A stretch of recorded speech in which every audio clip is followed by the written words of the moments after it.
Today we are delighted to have Clélia de Mulatier presenting. Sorry if my pronunciation wasn't correct.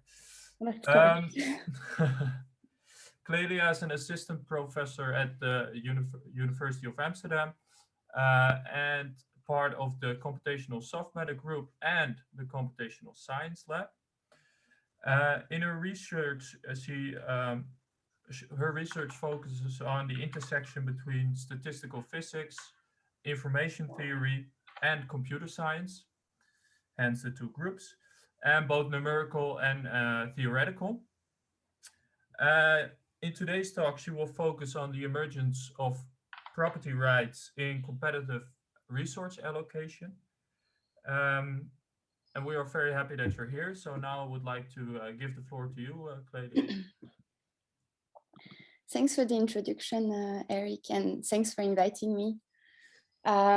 So I want to start quickly by saying that I was actually quite sick this week, so I have some headaches still now. So if I say things that are unclear, please just stop me and ask me to repeat, and I'll just slow down and explain it properly. So I'm going to talk about emergence of property right in the problem of competitive resource allocation.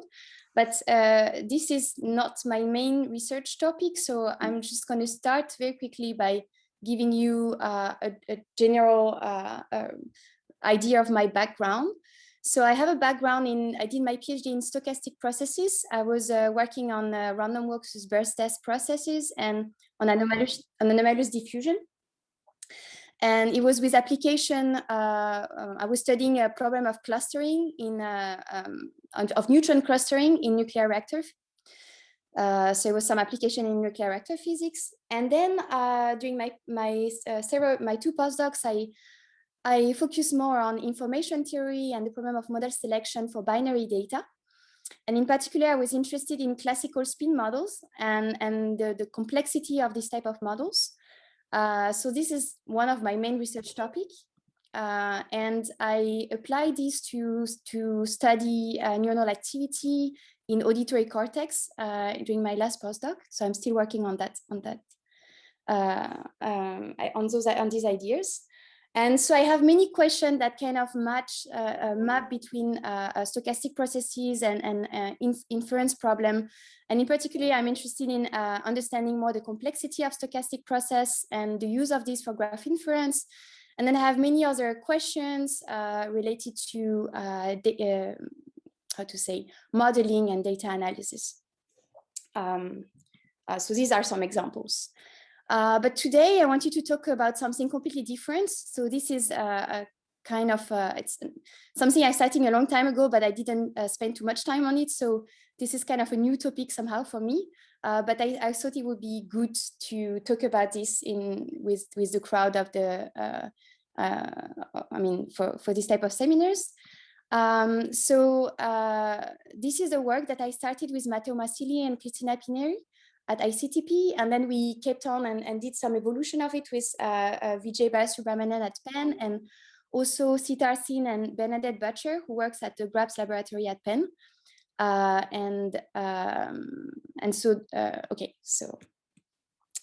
the problem is the problem of competitive resource allocation. Let me just change this here.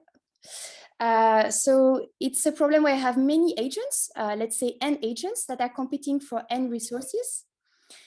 And each of the resources here provide different payoffs that I will call them, the payoff will be denoted Rm. And so the agents in that system goes out and goes back home randomly. And when they go out, they try to find a good resource to exploit. And when they find a good resource, they receive the payoff of that resource, which is this Rm. But there can only be one agent at a time on a resource. And so if an agent goes out, so let's say this brown agent here goes out, try to go to this resource 6 here, and the resource is already occupied, then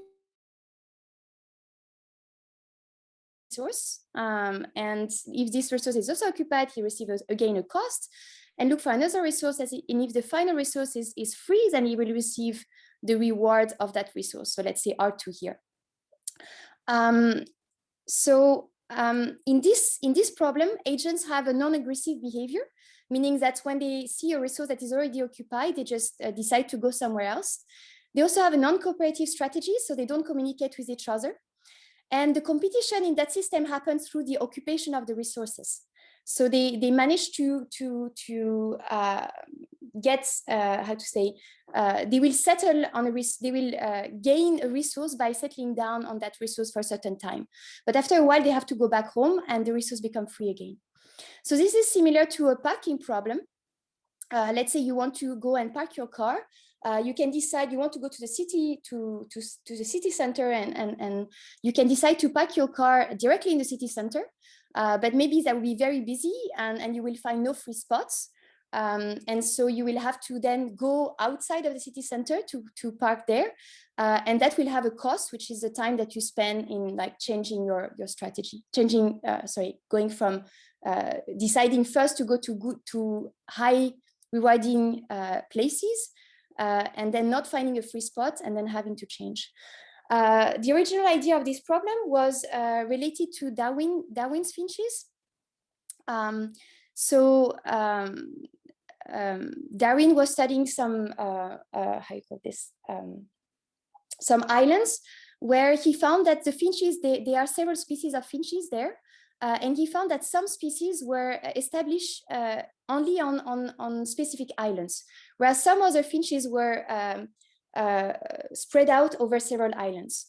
And so we were wondering if in this type of problem, we can find also some of the agents that kind of settle down in some specific resources.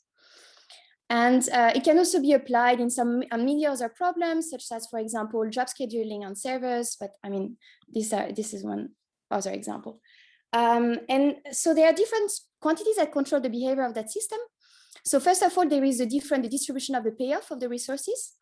But then there is also obviously the cost that the agents have to pay when they find a resource that is already occupied. And so this cost enforce the agents to spread over the resources. If the cost was 0, everybody will just go to the best resource. And the last quantity is the ratio between the rate at which agent goes out and goes back home. So there is a Markov process of agents going outside, and then there's another Markov process of agents going back home. And the ratio of those two rates is eta. And so if you want, at stationarity, this eta also represents the ratio between the average time spent by the agent outside and the average time spent by the agent at home. So this eta is actually controlling the crowdedness of the resources. The larger is eta, the more crowded are the resources, the more agents are outside.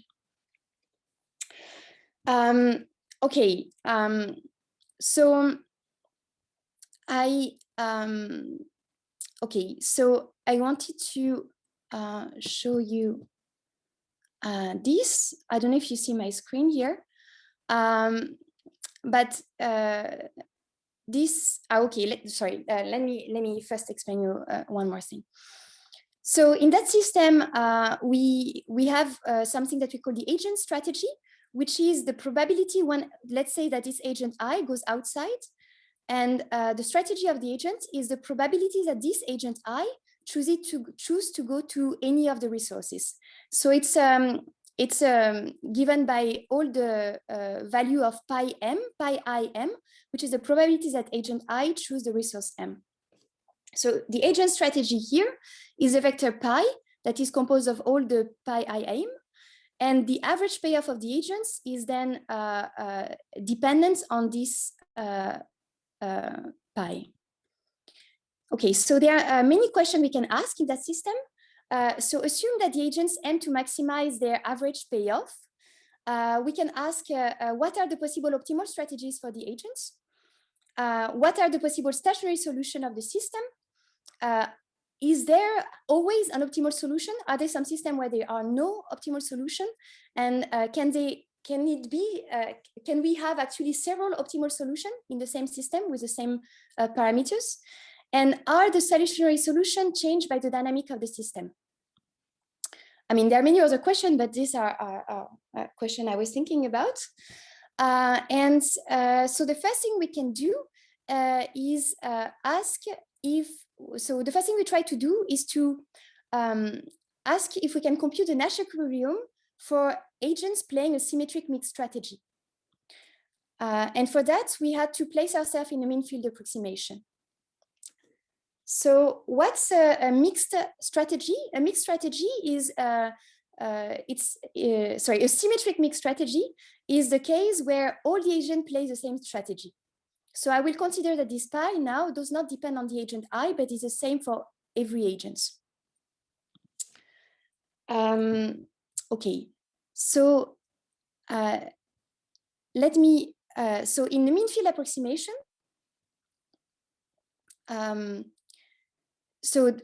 what is the mean field approximation? So the mean field approximation, for the mean field approximation to be valid, we have to assume, the mean field approximation is the fact that we assume that the correlation between the resources are negligible. So we are basically assuming that the probabilities that a resource is occupied is weakly dependent on what happened on the other resources, on the state of the other resources. And this is valid if the system is very large, or if the crowdedness of the system is small, so if eta is small and the cost is small. So this is valid in the case where the agents have plenty of space to evolve. And so in that case, you can compute the average payoff of the agents at stationarity. And how do you compute this? It's very simple.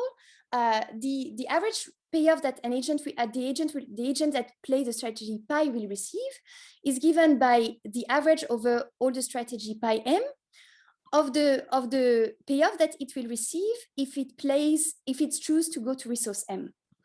So what is the payoff that it receives if it chooses to go to resource m? This is given by the probability that the resource is empty, which I call em here. Do you see my little arrow? Yeah, we do. Yes. Okay.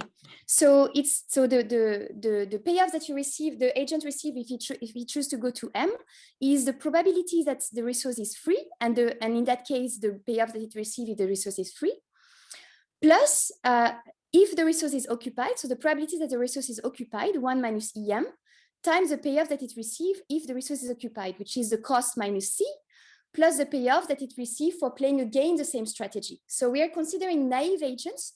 They can choose twice to go to the same resource, but if the system is very large, then this probability goes to 0. Okay, and so EM here is the stationary probability that the resource M is empty. And to find a Nash equilibrium, we have to do two things. In one case, on one side, we have to ask, given that we have a certain strategy pi m, what will be the occupancy of the resources? And on the other side, we have to ask, given that we have a certain occupancy of the resources, then what is the optimal strategy pi m that we can play in that system? And in that case, what is the optimal payoff? And so we have to combine these two approaches to get the final optimal solution in that context. And so if we do that, we find an optimal solution. And so the optimal solution is interesting.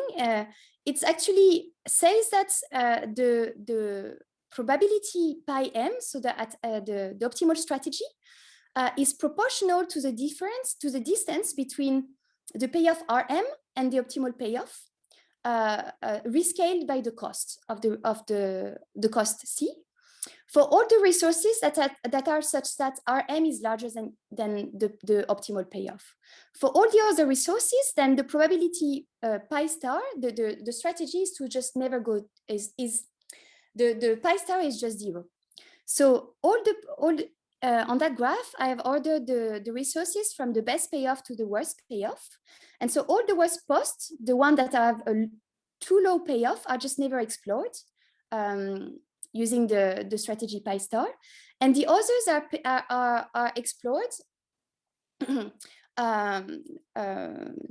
Here I took a linear payoff, Rm. So that's why you have pi star that is linear between 0 here and then the maximum here.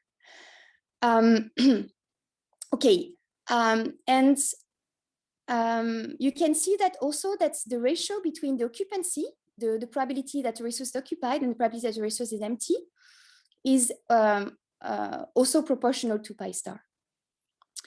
And E star is solution of that equation, which is just to say that this on the right-hand side is the average number of agents at home. And on the left-hand side is the same, is the sum of the probability that the resource is empty, which is also the average number of agents at home. So E star is just solution of that equation.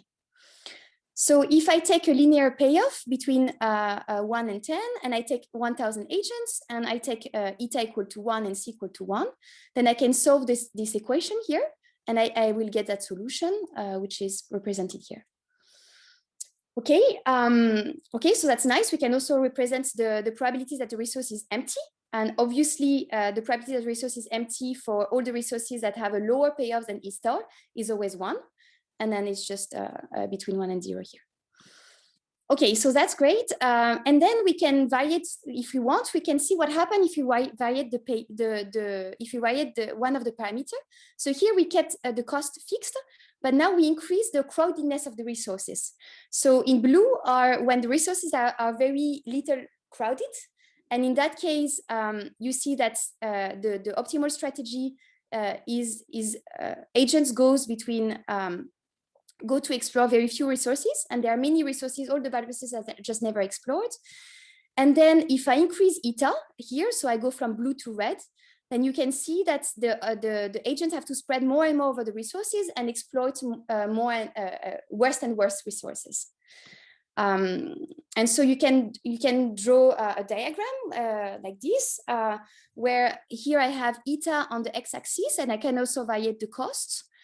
If you can see is that if so the line here are are line of equal payoff. So that's E star equal to 9, for example. And that in red would be E star equal to 0. And so what you can see is that when you increase eta and when you increase C, then the average payoff of the agents just decrease. And at some point, it just becomes negative. Okay. And so you can also do a rescaling. And so you can show that you have the same solution. You can rescale all the solution when you increase the size of the system. And you can just, here I have just computed the solution for various system size. And I just rescaled all of them on n equal to 1,000. And okay, so you can have a good rescaling. Okay, so what happened now if I were to do the same thing, but in with the actual agents, I mean, numerical agents here. And so we implemented different type of numerical simulation. And so this one was implemented by Christina on NetLogo. So I'm just going to start. So there is 500 agents here. They are all at home. They start all at home. They initially have zero knowledge of the system. They all think that all the resources that are empty, basically. And so we can start, and you see, so this is going a bit fast, but each agent goes out one by one. And when they go out, they see a place that is empty. And so when they find a place that is empty, they just settle there. And sometimes some agent will just go back home. So I will just let the simulation run. But so how do we do the reinforcement in simulation? So the idea is that we implement something that is similar to Q-learning. We compute this value, sorry, this value function here that I call the VIM of K. So what is this? This is the estimate of the average eccentric reward that an agent AI expects to get from a location M. So how do we compute this? We basically update it at every episode. So K counts the episodes. An episode starts when an agent leaves from home and ends when the agent finds a resource that is empty. So every time an agent go out, there is a new episode starting, and every time it finds an empty spot, then he updates the value function for every of the spots that he has visited. And so the way it updates, basically compute the average rewards that he will get on the path, accumulated on the path after the resources that it has. After the resources for which he wants to update the value. So, for example, if this agent do this path, he will update the value function for resource 6, 5, and 2. For resource 2, he will just update it with a reward R2. Whereas for resource 5, he will update it with this reward big R here, that is R5, R2 minus C. And for resource 6, he will update with R2 minus 2C. So this is given here. And yeah, so that's it. And so then we implemented the greedy agents. So the greedy agents, what the greedy agent is doing is choose a location to try based on its current estimate of V. And so he will basically choose the location with the highest value first. And then if this location is occupied, then he will try the next one. And so on and so forth.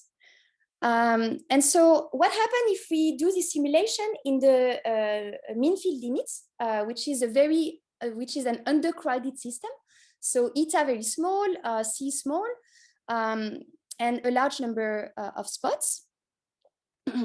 So if we do this, and you can try to see this happening here, you will see that the strategy pi m start to go towards the one that we have computed in the mean field. And the same for the occupancy of the resources. The probability the resource is empty will start to go towards the one that we computed in the mean field strategy. So here we have performed 2,000 actions. So an action is when an agent goes out and when an agent goes home. That's an action. So here I show you the results. If I do 10 to the 5 actions, 10 to the 6 action, 10 to the 7, and 10 to the 8, and you can see the convergence. So the algorithm here is not the same. Q-learning is slightly different, but you will see the same convergence. Sorry. But anyway, so here you will see the convergence of the simulations towards the mean field strategy. And the same for the probability that the resource is free. And you will also observe the convergence of the mean payoff of the agents towards the one computed in the mean field strategy. Okay, I think I will stop this because otherwise my laptop will crash. Okay. Okay, so then now I show you the results if I run up to 10 to the 11 iteration, and you can see that there is a very good matching between the theory here and what the numerical simulation is doing. And interestingly, you can also compute the distribution of the payoff of the agents, and it's very Gaussian-like, centered around a mean payoff that is very close to the one computed by the mean field strategy, in a mean field approximation. Sorry. Okay. But there is one big difference between the numerical simulation and the theory. It is so what I have computed here, what I'm showing you here, is not the strategy of one single agent, but is the probability of an agent, whoever it is, to choose to go to a certain resource M. So it's if you want, if it's an average strategy over all the agents. But now if I look at each agent, because the agents have a different history, they have a different learning history, then they will actually have a different strategy. So each agent, all the agents each agent does not visit all the resources that are here, but they only visit a subset of them. So each agent will visit a subset of the resources visited by all the agents. And you can see it here. I have computed here the distribution of the average number of resources visited by the agents at different steps of the simulation. And so at 10 to the 5, you see that the agents tried on average about 15 resources. But when you increase when you go further in the simulation, then you will see that in that case, I think this simulation was in the case of, it was in the case of eta equal to 1, 0.1, and C equal to 1 and 1,000 agents. And so you will see that in that case, on average, agents visits about 3 to 4 resources. So each agent has a different strategy. And so even though they all have the same payoff, which I think is quite interesting, And so there are two things that you can say. It sounds like somehow a natural distribution of the resources between the agents. And also each simulation will give you a different set of optimal strategy in that system, which I think is quite interesting too. Okay, so now what happens if I make the system a little more crowded? So if I make the system a little more crowded, theoretically, we were expecting that we might have some settlers. And so what do we call, what are the settlers? The settlers are some agents that play a pure strategy. So a pure strategy are some agents that decide to only go visit a single spot. So for example, this agent I here, every time he will go out, he will always go to the same resource. He will stay there, and after a certain time, he will go home. So his strategy will be basically given by delta between all the resources M and the settler resources, the spot where he decides to settle. And if there is no other agents that try to visit that spot, then the average payoff of that settler will be exactly the reward of that spot, RS. Okay, so the question we were asking is in which context, in which conditions, what are the conditions for this type of strategy to be stable?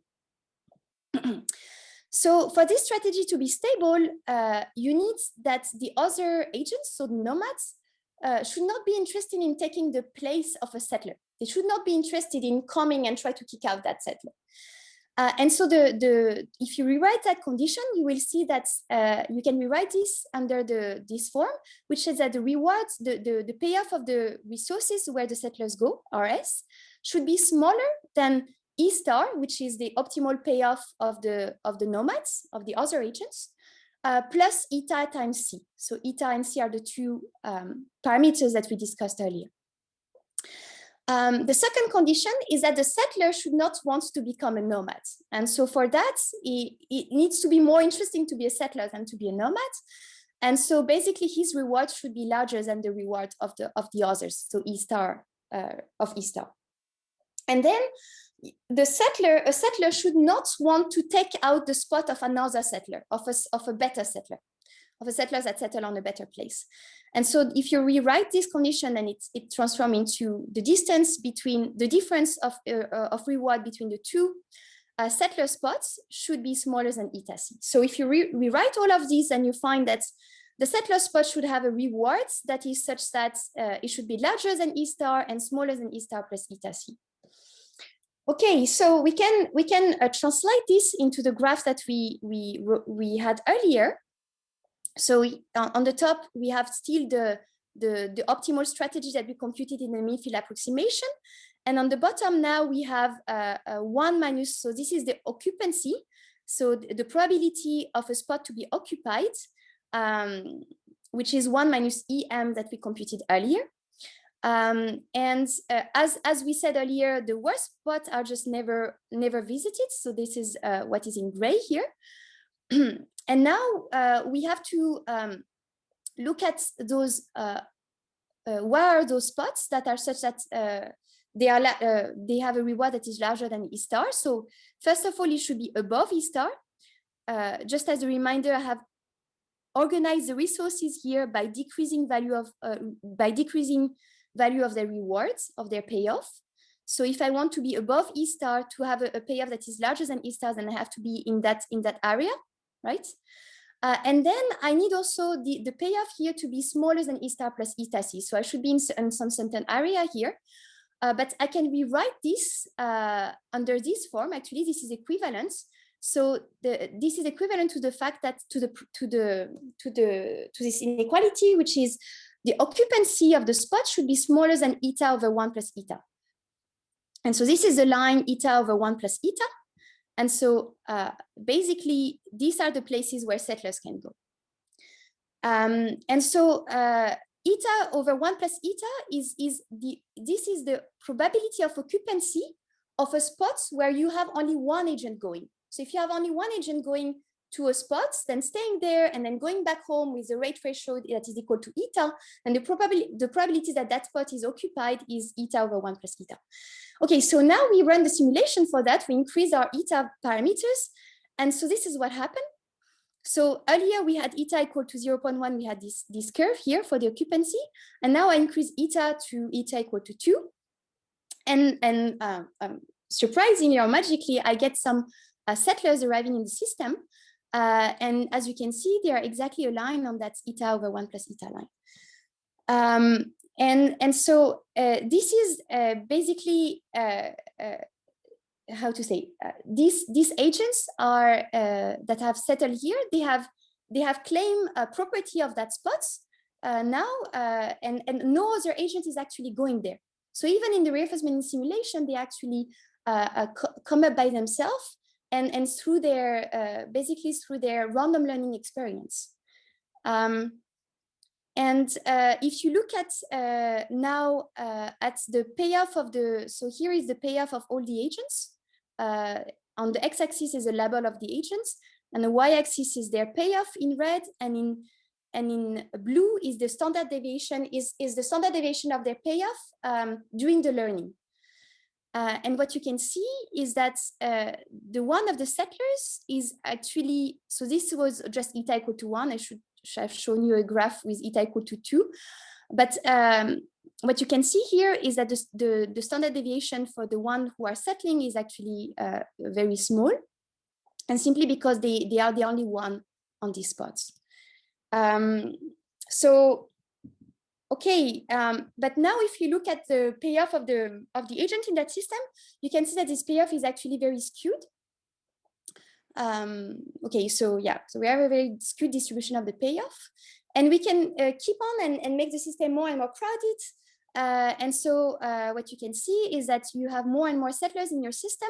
The settlers can go further and further away because E star is decreasing when you increase eta.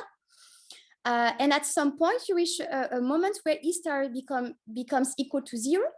And when E star becomes negative, then we reach a different regime, which I haven't been able to characterize properly, which is, yeah, so. So what is interesting here is that you can see that you have the settlers here, but the other agents on the other side, there are still some agents that are behaving like nomad and that are still exploiting some of those spots here, even in that zone.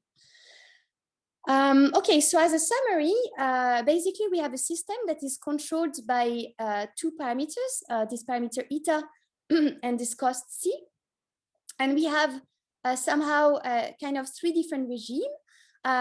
So in the undercrowded system, which is this regime here under that line, we basically see that all agents exploit different set of resources, but they all earn the same payoff, and the distribution of the payoff of the agent is actually very close to being Gaussian. And actually this line becomes, the position of this line goes towards, decrease, how to say, when n increases. So if your systems becomes infinite, then these lines vanish, and then you're only in the zone 2. And so in this second zone, then you can have emergence of property rights, and in particular, huge inequality in the distribution of the payoff.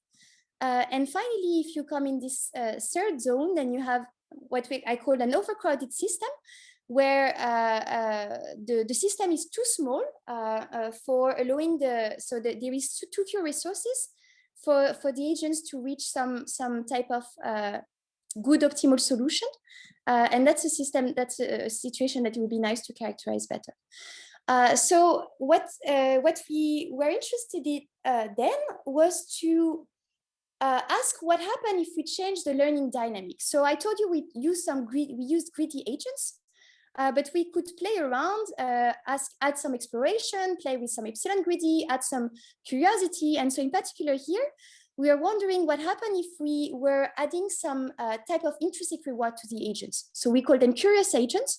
And this was a work that was done under a collaboration with the Honda Research Institute and called Curious Man-in Machine. Okay. So what we did is that we added an intrinsic, sorry, how do you call this? And we added to the agent some intention to explore places that are unknown. And so for that, we use something that is called count-based exploration. So how do we implement a count-based exploration? Basically, we just count how many times agents have visited each of the resources. So this is this NMI here. So this is the number, NMI is the number of time that agent I have visited resource M. And then we add the rewards that we add an intrinsic reward, so an additional reward that is decaying with the number of time the agent has visiting the spot. So the more the agent visits the spot, the lower is that reward. And so the idea here is that it will guide the agent's exploration towards resources that he doesn't know very well. And so, okay, so the only difference now is that instead of choosing the location to go to according to this VM, now he will choose the location to go to according to this WM, that is a sum between VM and this intrinsic reward. Okay, so when we do this, what happened? We see that there is a different kind of dynamic of learning. So here is the evolution of the occupancy of the resources during the learning. So the different colors here represent different time step in the learning after 10 to the 4 iteration until 10 to the 10 iteration. And when you can see in the curious case versus the greedy case, is that the agents are pushed to explore those bad resources here. You see here in this box, agents are just never going there. Whereas here they are enforced to visit those places. And so at some points around 10 to the 6 to 10 to the 7th, the probability of occupancy of the resources is almost flat. So agents goes almost everywhere with the same probability. And then as the learning goes on, this curiosity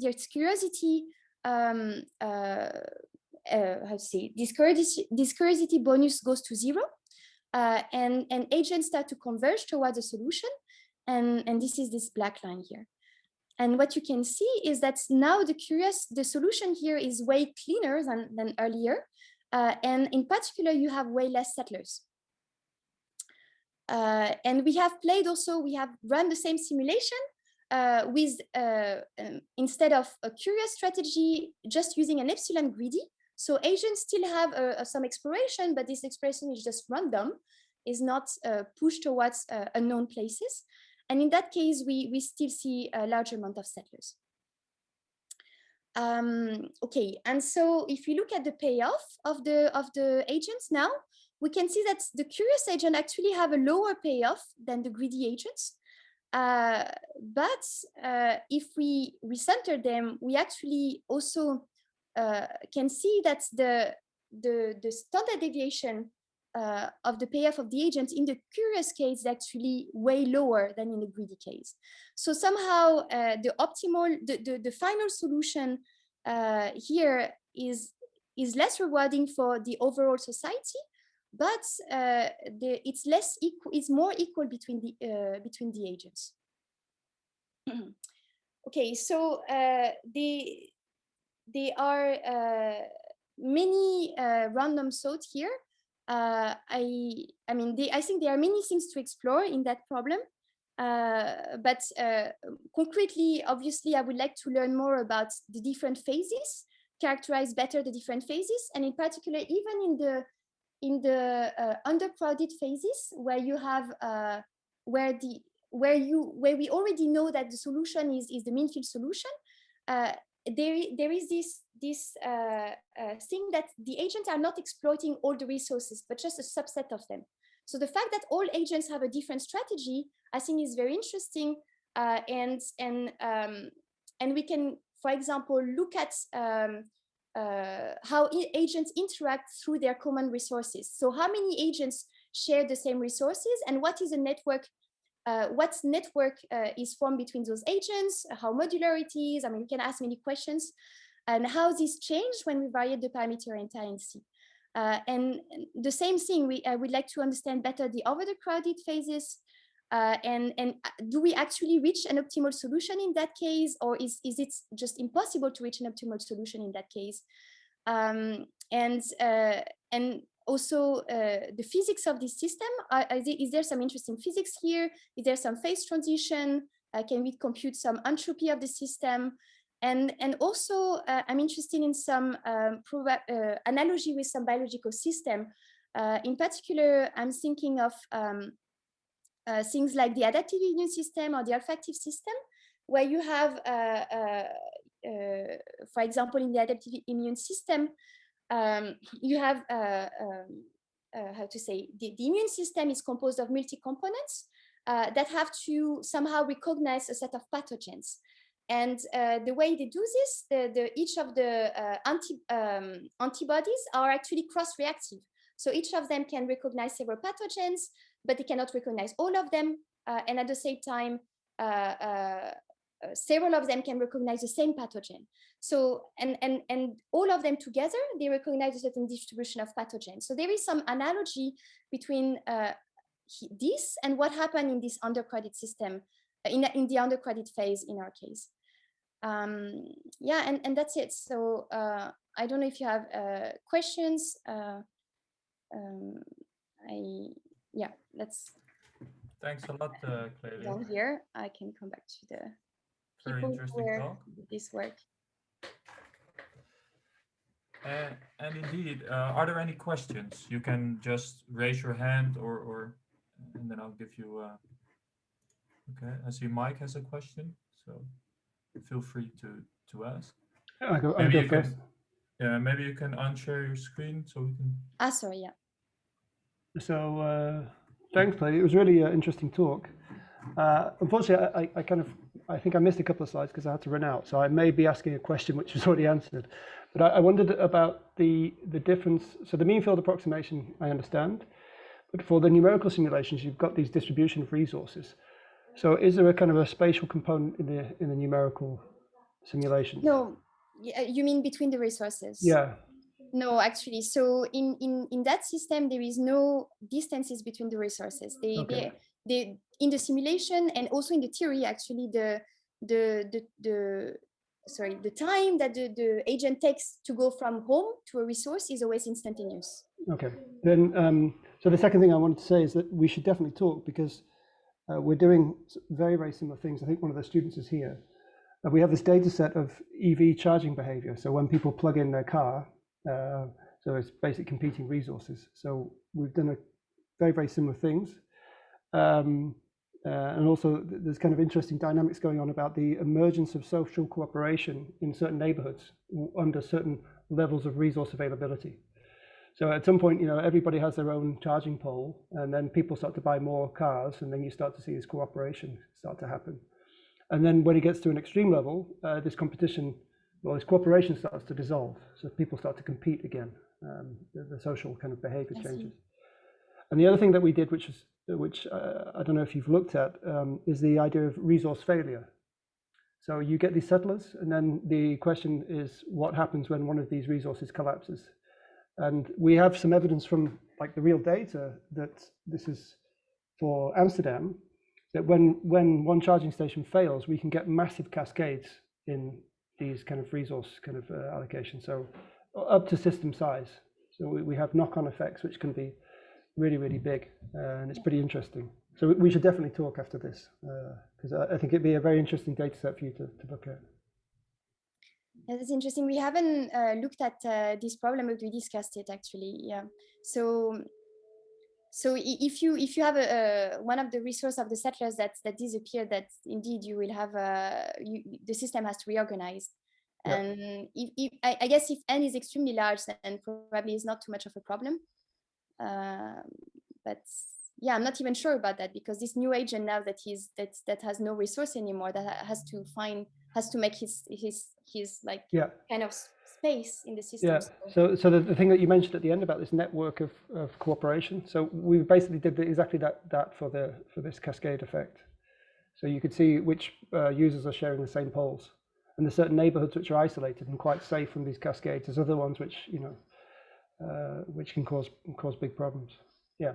So yeah, thanks a lot. It's really interesting. Okay, nice. Any other questions? Please raise your hand or comment in the chat. I think Daniel has a question. Daniel has his. Oh, Daniel. Yeah, sorry. I was looking at the chat. Can I raise my hand like this? Yeah, that's fine. I was just wondering, Clélia, why is the mean field working so well? I mean, in a real phase transition, it doesn't, right? Yeah, I mean,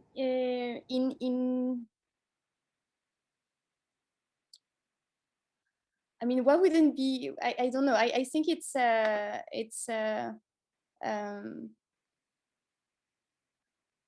I actually don't see why it wouldn't work so well, actually, in that case. Because you're in a very low dimensional system. And so in general, you need high dimensions in order for the mean field to work. No, but there is a lot of, I mean, the approximation here works because I have to consider, I mean, I have a lot of spots. So if I have a few spots, then it doesn't work. And actually, this is what happened when I become overcrowded. But if the number of spots is extremely large, then the mean for approximation here is to consider that the resources are not correlated between them. So if the number of resources is really, really large, then it doesn't really matter what happened in the rest of the system regarding the probability of occupancy of one resource is really independent of the rest of the system. So it's really because there is a large number of resources. So I think this is a dimensionality aspect. Is a large number of resources. Right, thanks. Any other questions? Should I sell my electric car, Mike? Should you sell it? It depends where you live. So yeah, you see the rich neighborhoods, they're a problem. So you can either move or sell your car. So, but yeah, the interesting thing is that the question that we were looking at is how do you deploy these resources, right? So and actually the Dutch municipalities were just, as people called up, they say, I bought a car, can you install a pole? They did that. And it worked remarkably well. But then you do see that as these things spread, you start to see these kind of cascading effects. But yeah, so I think, yeah, you definitely should have a look at this data set. So we've got like 8 years of data, so like over 10 million transactions. It's pretty rich. I wonder if some of you looked at this type of problem in the context of like economy, or I don't know if there is some people in the crowd that have more of an economy background.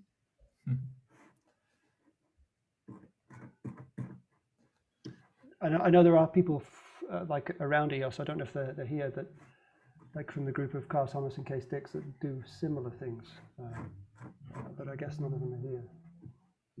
No.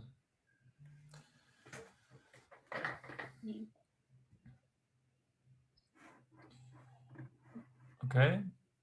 Yeah, I don't see. I mean, I did have another question. Okay.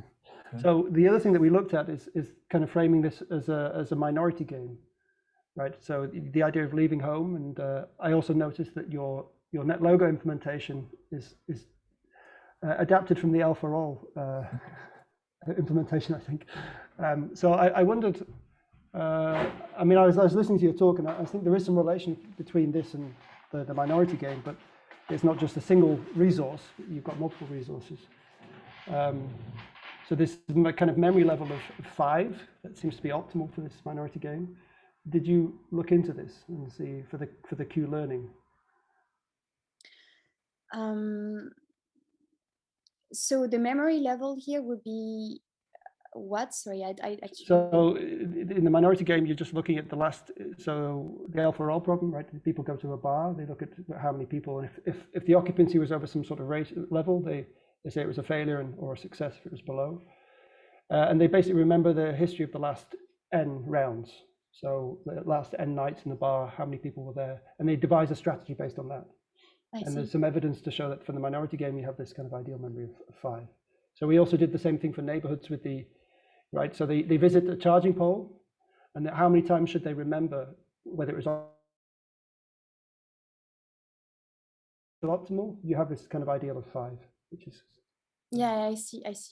No, I haven't looked into this. I know that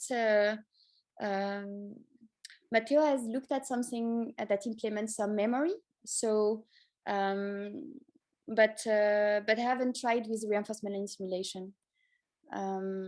It'd be interesting to see if you can kind of So- recover the same thing from reinforcement learning. Yeah, I see what you mean. Okay. So it will be some agent that has a certain memory of what happened in the last X step, and Yeah. then implement their strategy also based on that memory. Yeah, so it's originally from Brian Arthur, the L for all problem. Yeah. That you can have a look at, and then the minority game is just the same thing basically. Yeah, it's a good idea. Okay. Any last questions? I don't see anyone in the chat.